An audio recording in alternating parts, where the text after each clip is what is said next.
नमस्ते, प्रणाम। स्वागत करती हूँ अपने यूट्यूब चैनल पर। आप सभी लोग के सामने एक गारी गीत सुनाने जा रही हूँ। आप लोग सुनिएगा और कमेंट बॉक्स में बताइएगा गीत कैसा लगा।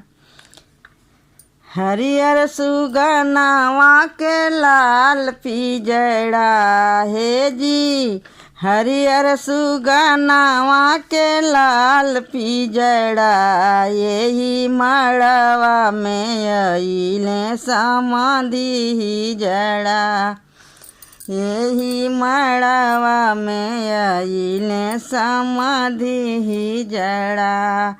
हरियर सुगनावा के लाल पिजड़ा हे जी, हरियर सुगनावा के लाल पिजड़ा, यही मड़वा में अइले समाधि जड़ा, यही मड़वा में अइले समाधि जड़ा।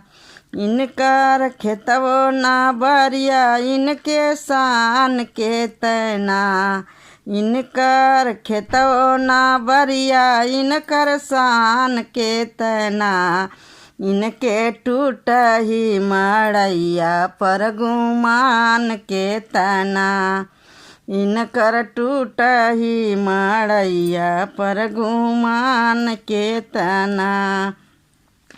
ये जी हरियर सुगनावा के लाल पिजड़ा हे जी, हरियर सुगनावा के लाल पिजड़ा, यही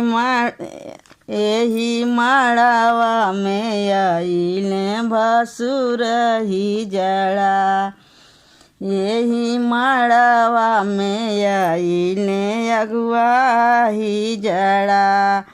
इनकर घर ना दुआर इनकर शान के तना, इनकर घर ना दुआर इनकर शान के तना, इनके किराया वाला घर पर गुमान के तना, इनका किराया वाला घर पर गुमान के तना।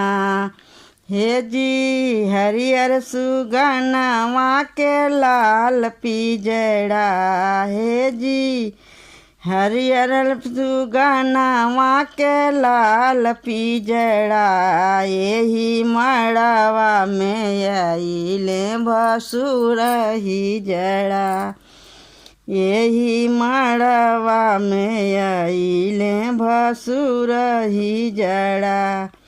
इनका टू व्हीलर ना फोर व्हीलर गुमान तना, इनके टू व्हीलर ना फोर व्हीलर गुमान तना, इनके टूटा ही साइकिलिया पर गुमान तना,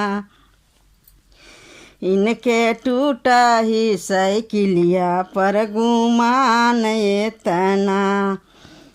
ये जी हरियर सुगनावा के लाल पिजड़ा ये जी, हरियर सुगनावा के लाल पिजड़ा, हमरे मड़वा में अइले बाराती ही जड़ा, हमरे मड़वा में अइले बाराती ही जड़ा,